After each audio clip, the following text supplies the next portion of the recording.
Hi అండి, అందరికీ నమస్కారం. Welcome to my channel. మనకి ప్రతిరోజు ఇంట్లో పాల మీద వచ్చే మీగడతో ఇంట్లోని స్వచ్ఛమైన కమ్మనైన నెయ్యిని తయారు చేసుకోవచ్చండి. నేను ప్రతి నెల ఇలానే చేసుకుంటాను. నాకు బయట కొనే అవసరమే పడదండి. నేను నెయ్యిని ఎప్పుడు ఇలానే ఇంట్లోనే చేసుకుంటాను. దీనికోసం నేనేం చేశానంటే, ఒక నెల స్టోర్ చేసిన పాల మీద మీగడ ఇలా గిన్నెలో తీసుకొని కూలింగ్ పోయేంత వరకు ఉంచి ఒక గరిటెతోటి బాగా కలిపితే మీగడ నుంచి వెన్న వచ్చేస్తుందండి. చూడండి, మనకి వెన్న కనిపిస్తుంది కదా. నేను ఎటువంటి వాటరు యాడ్ చేయలేదు. ఓన్లీ మీగడని మాత్రమే ఇలాగా గరిటెతోటి కలిపెడితే మనకి వెన్న వచ్చేసింది.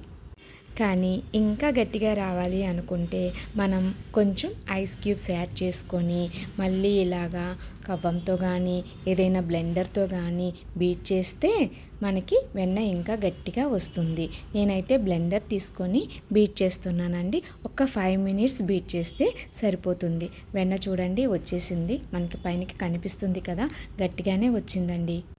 ఇలా వచ్చిన వెన్నని మనం వేరొక గిన్నెలోని కూల్ వాటర్ తీసుకొని అందులోకి వేసుకొని బాగా కడుగుకోవాలండి.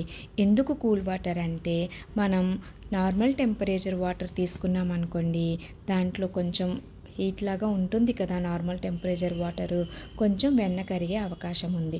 అందుకని మనం కూల్ వాటర్లోనే వెన్నని మొత్తం వేసుకొని బాగా కడుక్కోవాలండి. ఇలా కూల్ వాటర్లో కడుక్కోవటం వల్ల మనకి కొంచెం నెయ్యి క్వాంటిటీ ఎక్కువ వచ్చే అవకాశం ఉంది. లేదంటే కొంచెం గోదావరి అంటాం కదండి, అది ఎక్కువ వస్తుంది.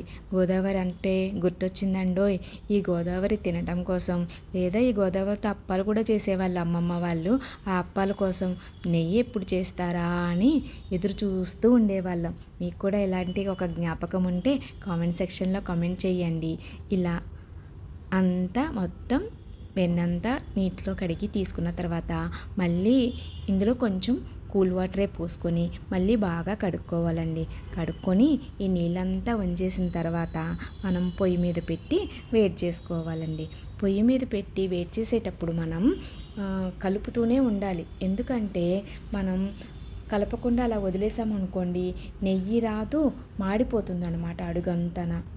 ఇలా బాగా కలుపుతూ ఉండాలండి. ఫ్లేమ్ మాత్రం సిమ్ నుంచి మీడియంలో మాత్రమే పెట్టుకొని అడ్జస్ట్ చేసుకుంటూ కలుపుతూ ఉండాలి. ఎంతవరకు కలపాలి అంటే, నెయ్యి ఆ తెట్టు అదే అండి గోదావరి, ఆ రెండు వేరుపడేంత వరకు కలుపుతూనే ఉండాలి. చూడండి, నెయ్యి ఇంకా తేలుతూ ఉంది కదా, మనం కొంచెం గోదావరి నెయ్యి వేరుపడేంత వరకు కొంచెం కలుపుతూనే వేడి చేసుకోవాలి. మంట మాత్రం సిమ్లోనే ఉండేలాగా చూసుకోవాలండి. చూడండి, ఆల్మోస్ట్ గోదావరి నెయ్యి వేరుపడిపోయినాయి. సో ఇంకా కలపకుండా అలా వదిలేయండి. ఆ తెట్టంతా కొంచెం అట్లానే అడుగును ఉంటుంది, నెయ్యి అంతా పైకి తేలిపోతుంది అన్నమాట. ఇలా గోల్డెన్ బ్రౌన్ షేడ్ వచ్చేంత వరకు ఆ గోదావరి కలరు మనం నెయ్యిని బాగా మరిగించుకోవాలండి. ఇలా మరిగేటప్పుడు మనకి మంచి కమ్మని వాసన వస్తుందండి. ఆల్మోస్ట్ చూడండి, గోల్డెన్ బ్రౌన్ షేడ్లోకి వచ్చేసింది.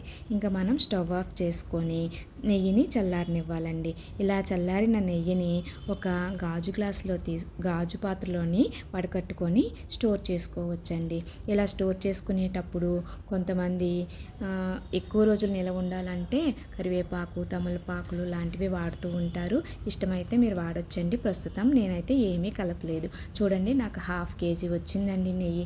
మీరు కూడా ట్రై చేయండి ప్లీజ్ అండి. వీడియో నచ్చితే లైక్ చేసి, షేర్ చేసి, సబ్స్క్రైబ్ చేయండి. థ్యాంక్ యూ ఫర్ వాచింగ్ అండి.